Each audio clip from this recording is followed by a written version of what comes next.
No mientas.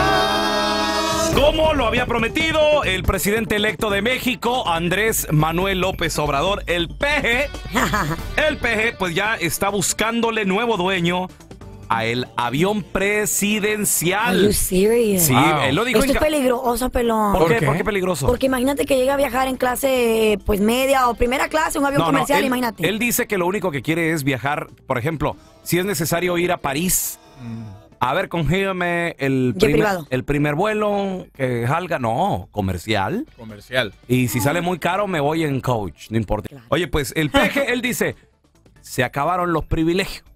Este es un avión que ni Trunks, dísele, Trunks tiene. Vamos también a vender el avión presidencial, que no lo tiene ni Donald Trump. Ya ven que Trump es muy presumido. Pues no tiene un avión como el de Peña que costó 7,500 millones de pesos. Tómale, se lo voy a ofrecer, dijo. Le mandé a ofrecer el avión a Donald Trump.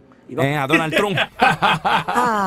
Dijo Andrés Manuel López Obrador, se está haciendo un inventario originalmente.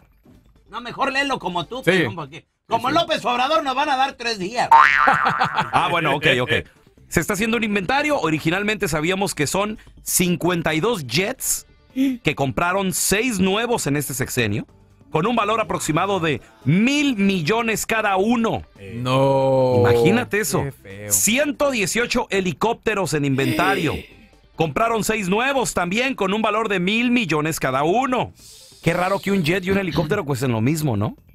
A lo mejor en papel le ponen igual y por ahí se pierde. Buen punto. Se pierde un dinerito. Sabemos que la pretensión de comprar 8 helicópteros artillados para la Marina de México al gobierno de los Estados Unidos por un valor de 25,000 millones de pesos. Esa compra se va a cancelar desde ahorita, dijo.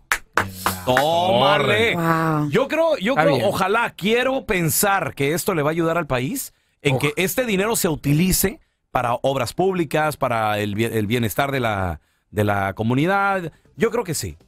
Primero Dios. Andrés Manuel López Obrador, ¿para qué necesita dinero a estas alturas de la vida?